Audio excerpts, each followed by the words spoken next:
Gastric ನಿವಾರಣೆಗೆ 15 ರೀತಿಯ ಮನೆಮದ್ದು. ಗ್ಯಾಸ್ಟ್ರಿಕ್ ಲಕ್ಷಣಗಳು: ಮೇಲಿನ ಹೊಟ್ಟೆ ನೋವು, ಉಬ್ಬುವುದು, ಹೊಟ್ಟೆ ತುಂಬಿದಂತೆ ಭಾವನೆ, ಹೊಟ್ಟೆಯಲ್ಲಿ ಸುಡುವ ಸಂವೇದನೆ, ಎದೆಯುರಿ, ಮಲಬದ್ಧತೆ, ಚಡಪಡಿಕೆ, ವಾಕರಿಕೆ, ಕೆಟ್ಟ ಉಸಿರಾಟ, ಅಲರ್ಜಿ. 1 ಸ್ಪೂನ್ ನಿಂಬೆ ರಸ, 1/4 ಸ್ಪೂನ್ ಅಡಿಗೆ ಸೋಡಾ, ಅರ್ಧ ಲೋಟ ನೀರು ಇವನ್ನು ಮಿಕ್ಸ್ ಮಾಡಿ ಊಟದ ನಂತರ ಕುಡಿಯಿರಿ. ಇದು ಜೀರ್ಣಕ್ರಿಯೆಗೆ ಸಹಾಯವಾಗುತ್ತದೆ.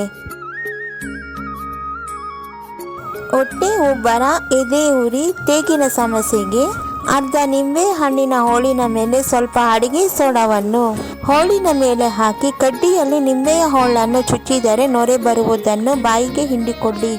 ತಕ್ಷಣ ಉಪಶಮನವಾಗುತ್ತದೆ.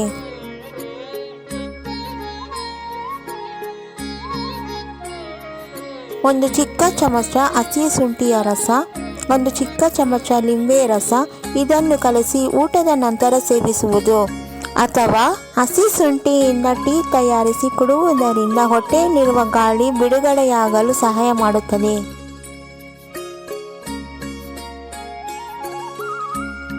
ವಾತ, ವಾಯು ಪ್ರಕೋಪದಿಂದ ಉಂಟಾಗುವ ಹೊಟ್ಟೆ ಉಬ್ಬರಕ್ಕೆ 1 ಲೋಟ ಉಗುರು ಬೆಚ್ಚಗಿನ ನೀರಿಗೆ ಅರ್ಧ ಚಿಕ್ಕ ಚಮಚ ಇಂಗನ್ನು ಮಿಶ್ರಣ ಮಾಡಿ ಕುಡಿಯುವುದರಿಂದ ಉಪಶಮನವಾಗುತ್ತದೆ.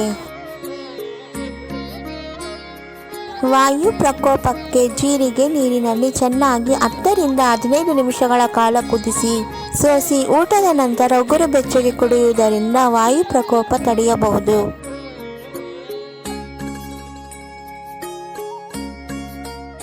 ಎದೆ ಉರಿಗೆ 1 ಲೋಟ ತಂಪಾದ ಹಾಲಲ್ಲಿ ಸ್ವಲ್ಪ ಸಕ್ಕರೆ ಅಥವಾ 1 ಟೀ ಚಮಚ ತುಪ್ಪವನ್ನು ಬೆರೆಸಿ ಹಾಲನ್ನು ಸೇವನೆ ಮಾಡುವುದರಿಂದ ಎದೆ ಉರಿಯು ಉಪಶಮನವಾಗುತ್ತದೆ.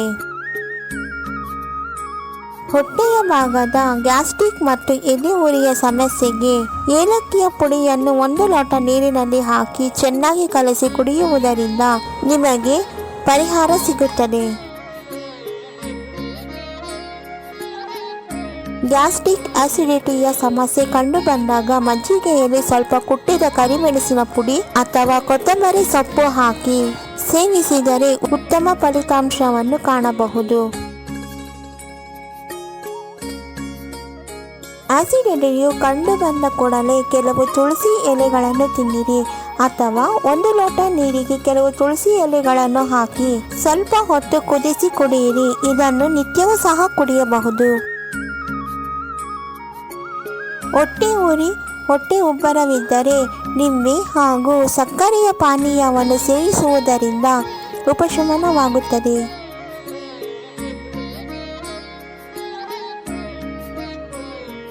ಜೇನುತುಪ್ಪ ಸೇವನೆ ಮಾಡುವುದರಿಂದ ಕೆಮ್ಮು, ಗಂಟಲಿನ ಉರಿಯೂತ, ಗ್ಯಾಸ್ಟ್ರಿಕ್ ಸಮಸ್ಯೆಯನ್ನು ಕಡಿಮೆ ಮಾಡಬಹುದು.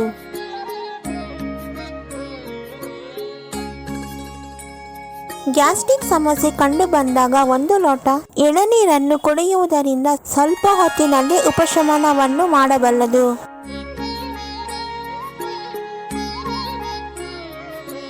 ನಿತ್ಯವೂ 1 ಬಾಳೆಹಣ್ಣನ್ನು ಸೇವಿಸುವುದರಿಂದ ಗ್ಯಾಸ್ಟ್ರಿಕ್ ಸಮಸ್ಯೆಯನ್ನು ದೂರ ಮಾಡಬಹುದು.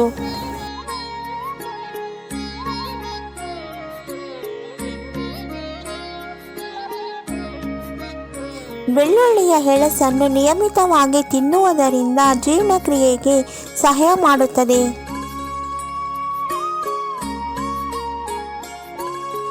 ವಾಕರಿಕೆ, ವಾಂತಿ, ಕರುಳಿನಲ್ಲಿ ಸೆಳೆತವಿದ್ದರೆ ಪುದೀನ ಎಲೆಯನ್ನು ಹಸಿಯಾಗಿಯೇ ಅಥವಾ ಬೇಯಿಸಿದ ನಂತರವೂ ಸೇವಿಸಬಹುದು.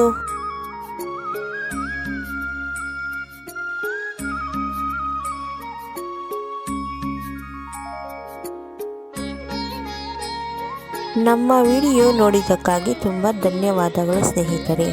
ನೀವಿನ್ನೂ ನಮ್ಮ ಚಾನೆಲನ್ನು ಸಬ್ಸ್ಕ್ರೈಬ್ ಮಾಡಿಲ್ಲವಾದರೆ ದಯವಿಟ್ಟು ಈಗಲೇ ನಮ್ಮ ಎನ್ಎಸ್ ಯೂಸ್ಫುಲ್ ಮಾಹಿತಿ ಚಾನೆಲನ್ನು ಸಬ್ಸ್ಕ್ರೈಬ್ ಮಾಡಿ, ಬೆಲ್ ಐಕಾನ್ ಮೇಲೆ ಕ್ಲಿಕ್ ಮಾಡಿ, ನಿಮ್ಮ ಸ್ನೇಹಿತರಿಗೆ ಶೇರ್ ಮಾಡಿ. ಎಲ್ಲರಿಗೂ ಈ ಮಾಹಿತಿ ತಲುಪಲಿ. ಮುಂದಿನ ವಿಡಿಯೋದಲ್ಲಿ ಸಿಗೋಣ.